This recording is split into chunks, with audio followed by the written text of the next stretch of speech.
Alright. Working on an '08 Ranger today, and the customer states that the air conditioning only works when it's on max AC and not when it's on AC. So, fire up the truck. I have a temperature probe that I stick in here, and I've already measured the output. It is 105 degrees Fahrenheit when it's on AC, so it is blowing hot, and it's about 35 to 40 when it's on max AC, so nice and cold. So one thing that I noticed, or that I tried, was I tried to change like the hot and cold, and just when it was on regular feet face or defrost, just to try to change the temperature there, and it does nothing but blow heat. So I pulled up the diagram. The next thing was to just study the system, see how it works. So pulled up the diagram. This sort of has an interesting, Ford's done something interesting with this. So everything that I've ever worked on is always electronic actuators that run doors and flaps inside of the HVAC box to direct airflow. This thing has a couple electronic actuators, but it also has a lot of vacuum actuated actuators for the different doors and stuff inside of there. So there's like 6 vacuum lines that go to this position switch, and based on where you have it, it allows or restricts vacuum to open and close different doors to direct airflow to whatever you choose. So seeing as I was only getting hot on this, I knew that there was probably something going on with this temperature adjustment, whether it's actually the knob itself or whatever it controls on the other end of things. So did some further looking into that and found out that this knob here actually runs a blen door inside of the HVAC box. And so the switch is a potentiometer. It's a 3-wire electronic component that basically changes voltage, that's then sent to the blen door actuator. It's a little motor that turns a flap door, and that basically just either directs airflow through the heater core after it's gone through the air conditioning evaporator core, or goes around it. So when it's on regular AC, it goes through the heater core, and obviously you would have your temperature set to cold so that it wouldn't be canceling itself out. And then on max AC, that door closes and all the air goes through the evaporator core and around the heater core to give you the most cold. There is also a vacuum actuated block off switch for the heater core coolant lines that also gets actuated and closes off the coolant line so that it cannot heat up the heater core whatsoever to give you maximum cooling. So next thing that you're going to want to check if you're checking this thing is go around to the passenger side. We've got to take a couple pieces apart to get in there and look at stuff. So the glove box comes off nice and easy. You just push in on the corners here. This thing drops down. And then also to get in behind here to the plug, you can just stick your arm in through the side of the glove box, but I did take this panel out that was sort of a cubby, and I think it's got an auxiliary plug. So it was just a couple 7mm coarse thread screws. You take those out and the whole piece comes off. This is the plug for the auxiliary plug, and then you can reach up in behind and get this connector off of the back of this switch here. So the locking tab for that is just on top of the connector, so it's a little tricky to get undone, but there's the connector right there. We've got 3 wires, so there's a gray and an orange. It looks like a brown and white, and then sort of like a light blue and orange. And I did some testing.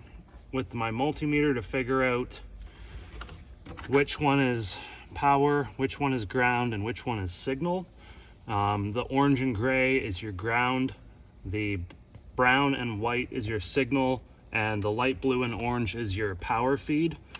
So just a quick run over of how that sort of works. You got power coming into your blend door actuator, which is this box right here, and then all the power, signal, and ground goes from this over to the switch. So just 3 wires from this thing over to the switch.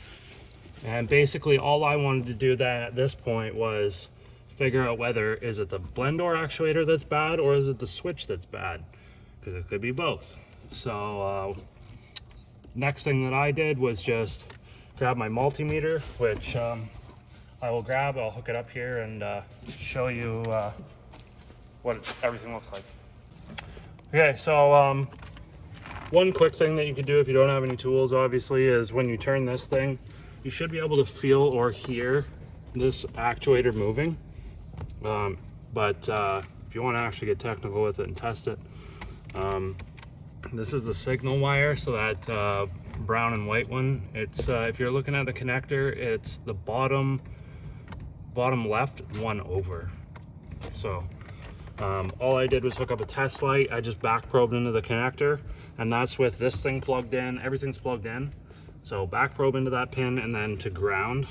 And you can see that the lights on there are dim. And as we turn to go hotter and hotter, the light eventually goes out because there isn't enough current to turn the light on super bright. But you can see that it does change when you turn the switch. So I know the switch is working. So then that confirms that our actuator is no good. I mean, technically you could have a bad power wire that's to the actuator. I guess no, because there's one power feed that goes to the actuator and that feeds the whole circuit. So I have power. I know the power feed's good. And I know ground is good because I checked it with this earlier. So yeah, just to as far as checking this, the wiring that goes to the switch, if you just had a multimeter, I check power and ground together by just putting my meter to volts and then going from the orange and gray wire, which is ground, to the orange and blue wire.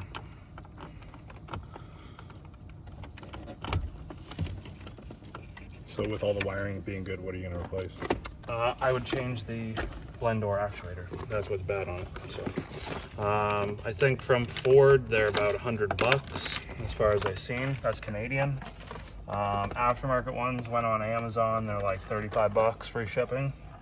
Pretty cheap. Or yeah, you could get the old junkyard special. Book time's about 2 hours to replace this. And it actually doesn't look too bad. Like, you've got two screws that are in here that come from the top, and then you've got this wiper cowl, this metal cowl here. You have to take the wipers off, the cowl comes off, antenna comes off. Then there's the anti-theft module that needs to come out to get out of the way. And there was also some sort of a line or something that needs to come off. And then that will give you access to the one screw that's on the back of this. And yeah, once you get that out, this thing should just come out, or it's supposed to just come out. I don't know how difficult it's going to be, but we'll make that video when I get the part to change it. So just as far as diagnosing goes, if you have a truck that only works on max AC and not AC, just check your vent temperature, and if it's blowing hot all the time, no matter what, turn it to cold. Chances are this thing's probably bad. Just go through some of the steps that I showed you. And like I say, a quick check would just be to pull the glove box down, turn it from hot to cold, and feel that actuator and just see if it's actually, you can feel it moving, or if you can hear it moving as well. I didn't even bother to pull the air conditioning machine out to check refrigerant pressures because I know it was blowing on max AC. So I knew the compressor was turning on. That was another thing that I checked too, was when it was just on AC and the truck's running, you can go out and look at the air conditioning compressor clutch. We'll go take a quick look. So you got your air conditioning compressor is nice and accessible. It's right here. This clutch right here, it will either be spinning with the pulley or it won't. So when the compressor is not running, it's that centerpiece is stationary, and when the compressor is running, it will be moving with the pulley. So in regular AC and max AC, they were both spinning. So I knew that it was receiving a signal from that, from the control up front to turn on. So thanks for watching the video. If you got any comments, throw them down below, and don't forget to subscribe.